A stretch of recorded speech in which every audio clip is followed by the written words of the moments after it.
We're backstage in the pressure cooker that is Phoenix, the last ever Warped Tour. It's Adrian, assuming we survive, and I hope we do survive today. I feel like we're barely going to make it out alive, but I feel like we have the power to make it out alive. Just a lot of water and as much shade as possible. Plus a lot of passion, you know. I know everybody wanted to jump on the last tour. Have you done a tour before? Yes, so we've played hometown dates 3 years in a row. Then we did Albuquerque in Arizona. Kevin had us come out to stretch our legs a little bit. Then in 2016 we did the full run, and then last year we played our hometown again, and then this year won the full run again. So. Oh, wow. So. In a nice way. Give us a little bit of background, those that are new to the band, how you guys all got together and what was the commonality that brought you together. So we started in 2007. We're from Southern California, based around Rancho, Corona, Riverside area, so Inland Empire. I started the band, I got my drummer, Chris, and then we just started playing shows. We didn't have a certain musical direction at first. We loved heavy stuff, we loved punk rock stuff, pop punk stuff. So at first we were kind of all over the place, but little by little we started finding our sound. And as any band does, once you have the right band members, you really lock in your sound. So we ended up finding our sound and playing more and more shows and we started off with weekend tours. Then the tours got longer and longer, and then we did our first national tour, and it's been touring ever since. So. Yeah. Now, obviously, you probably heard a few people kind of tell you what the grind or the endurance it would be, but how did you guys both prepare, and what was the biggest surprise on a national tour? I think that we were pretty well prepared for like just the work ethic on tour. We're a very hardworking band. I think 2013 we played like 312 shows that year. So we're always used to like working really hard. I think the one thing that surprised us the most had to have been the drives, because when you book your own tour, you basically book it how you like it. But when you're on a national tour, the drives were like the biggest thing that we were just shocked about. Like especially when you drive yourselves, that was pretty gnarly for us. And then driving through snow, I think it was like 18 hours. That's a pretty gnarly drive for a bunch of Southern California boys that only have to drive like 6 hours max to San Francisco. So. And that was in successive shows, or was it day between? Oh, no. So, yeah, just going like play early, leave for the next night, just brutal stuff like that we were not ready for. We were when we got home from that tour, we were definitely exhausted, but very well versed in the art of touring by the end of that one. Anybody bail out of the band at that point? Oh, no. Everybody was a champion, went through it. We lost a band member that's actually back now, but he was taking care of his grandfather and just touring as much as we have. He was like, I have to be home with my grandpa, which we totally understood. So he left the band. We had a really good friend of ours, Nick Jones, fill in on guitar for about a year. And then Johnny, our guitarist that left, came back, so he's back with us now. Our original longtime bass player, Joe Lawson, just left the band. He's having his third child, and he decided he needed to walk away, which we totally understand. Family's first. That's rough, but we love him very much. We have a really good friend, Ryan Worrell. He played bass for a band called No Bragging Rights. We've known him for years, so he's out on tour with us right now. So everybody that's in the band's been through the rigors of touring, so it's not too bad. Now, obviously, you have to wear multiple hats. You don't just get up on stage and play. Yeah.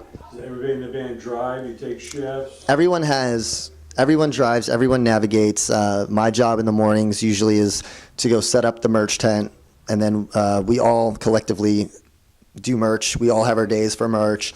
We all help load gear. Everyone's an octopus in the band, and that's how you just have to be. Everyone can basically change out guitar strings if needed, bass strings, drum heads. So we all tech each other, we all take care of each other, we all take turns grabbing food for each other. It's a family, and we work hard, and this is how you got to do it, So did this just come naturally, trial and error, or did you have a mentor that kind of walked you through these stages to prepare for this? Well, it's definitely something that we've always wanted as little kids. Some people decide they want to do music in their teens or even later, just depends. I think we've all known that we wanted to do music from very little. So like all the steps that it took to get to where we're at now felt like they were just natural evolutions. And nothing felt forced or complicated. It was just something that we knew we had to do, and we're all very quick learners. You know, the first national tour, we heard so many music lingo that we had never heard before. You know, when you tour and you're working with these big dogs that have been touring. Rigs, we're like, what's a rig? A rig is literally anything. A rig is anything. A rig could be your bus, a rig could be your guitar, a rig could be your pack of smokes. Let's go back to the rig. Hey, let's go back to the bus.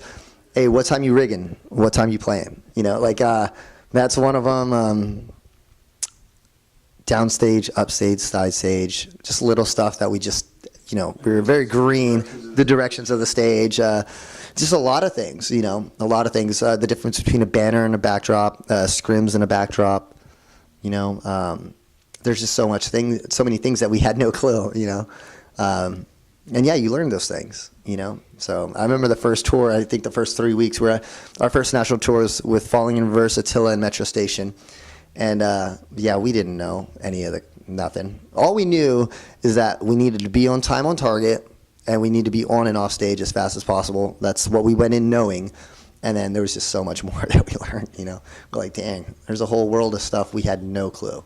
Right. So, which is awesome, you know. Being the support act, your dictated rules, when you're on, when you're off. Oh yeah.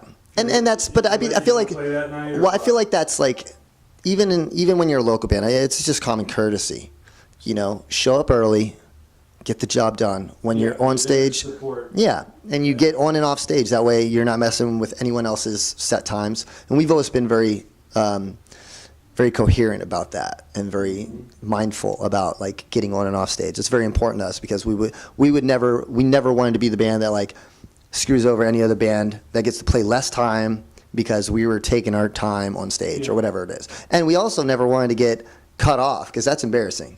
You know, when you're up there and you're, I'm rocking it, and cut off. Yeah, screw that. I mean, like, be prepared. Know how much time in advance your set time is. Practice that set time ahead of time. Make sure you nail your set time down. Obviously, things are going to change if there's technical difficulties. That there's some things you can't prepare for. You can prepare for, but you can't. What's the word? You can't predict is going to happen, I guess would be. But, you know, if things get too chaotic, cut a song. That way you're still on time, on target. Whatever it is, you know, just be courteous of the bands that are playing after you and stuff. So it's pretty much time by the songs. You don't have any kind of clock or anything on the stage, or I guess some of the venues have a lot of the venues have a clock, but we like to be that, like, we literally practice our set over and over and over and over and over and over and over to the time allotted. That way it's like clockwork.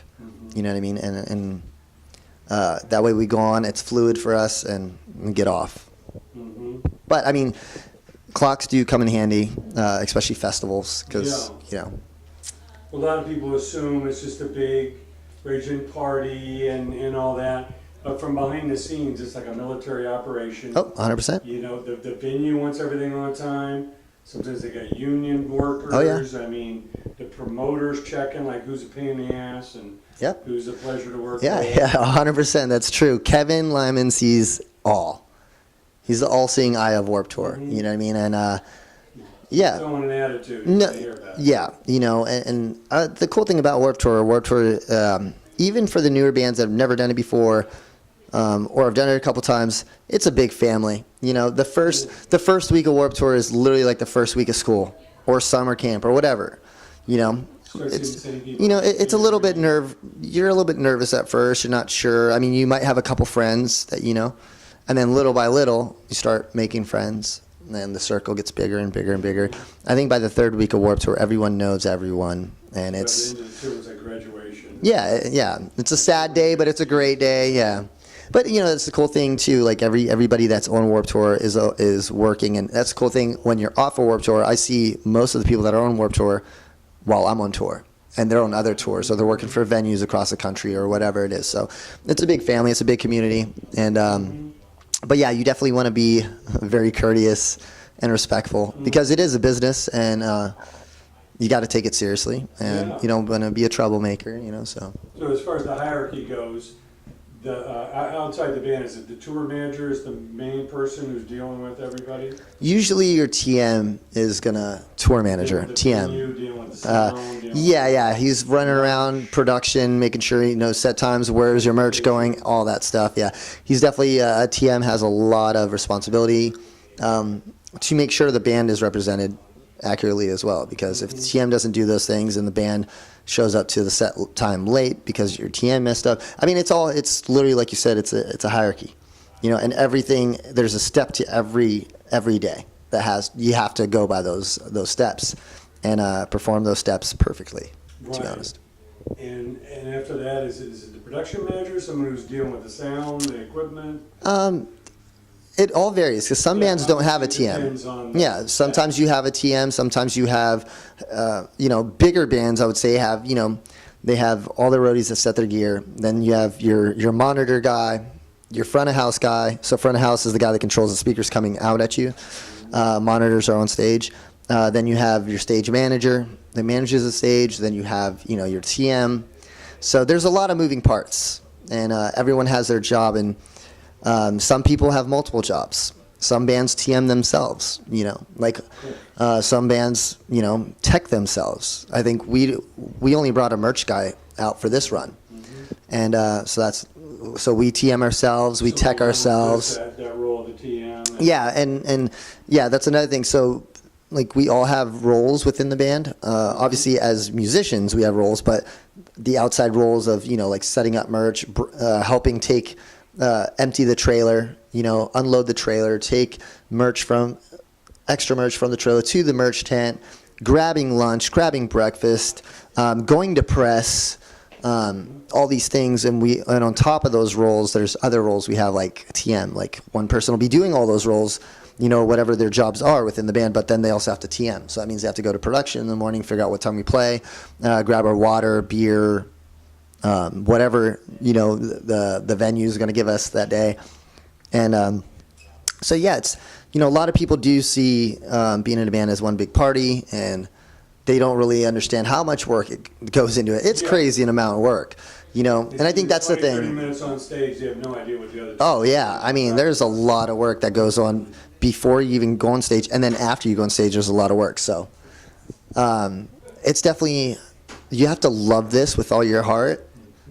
And if you don't, this industry weeds out people very easily. You appreciate the little. Yeah, it is those little. It's those 25. It's those 25 minutes on stage where you're playing your heart out in 100+ degree weather, and kids are there, in the sun, just screaming their lungs out, and that's the shit that matters. Those are the moments, and you do it for yourself too, because that's what you enjoy, but you do it for them. The fact that they are braving this weather and the sun, and they're out there just giving it their all, that pushes you, to do the same. And Sure.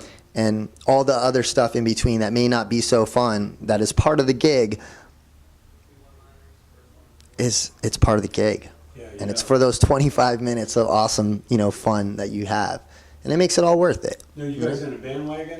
It's my birthday today, so thank you very much. And we got our first bus ever today. We just picked it up. So we did the first 4 California dates in our van because it was California. It saved us money and it was short drives. But we picked up our bus today. So first bus. I called my mom. Bus by the week, or how does that go? It's day. Yeah, you pay by the day, but you rent it out for X amount of time, and you just make your daily payments or weekly payments. You drop it off anywhere, or they drop you off anywhere? Or? Yep, which is always in a fairgrounds across America. Headquartered in California or Nashville? Yeah, this one is based out of Vegas, so it's pretty cool. Super excited about that. Not having to drive. That's not part of the contract with Warp. No, this is transportation is on the bands to provide. So, and we've done it in everything. We've done Warp. In the bandwagon? That's the one thing we haven't done. Okay. We've done it in a minivan with 8 people in a minivan. We have done the van, the 18-passenger van, which we built bunks, which I love our van. Our van's our baby. We've done it in a Sprinter, and now we're doing it in a bus. So Is a Sprinter the higher? it's just, it has a little mini lounge, and then there's bunks. There's 6 bunks in a Sprinter, so it's nice. If you have a driver, it would be great. Actually, honestly, a driver is everything. Even if you're in a van, just not having to drive and be tired because you're driving throughout the whole night, or you're navigating, then you have to switch shift. Your sleep schedule is just screwed on tour. That's another brutal part. It's like sleep. You just don't get solid sleep unless you have your days off. But even on your days off, you'll find a reason not to sleep. Yeah. What's the latest album? So we have a new record coming out. It's called Chapters. It should be out middle of July. We have a brand new song called Just So You Know. Music video is up on YouTube, but that song comes out tomorrow, June 29th. It'll be available on Spotify, iTunes, all those platforms. And also, we will be announcing a tour tomorrow, which I'm very excited about. When is this going to air? After tomorrow. After tomorrow? Well, we're stoked. So check the website. Yeah, definitely check the website. We have a brand new tour we're going to be announcing tomorrow.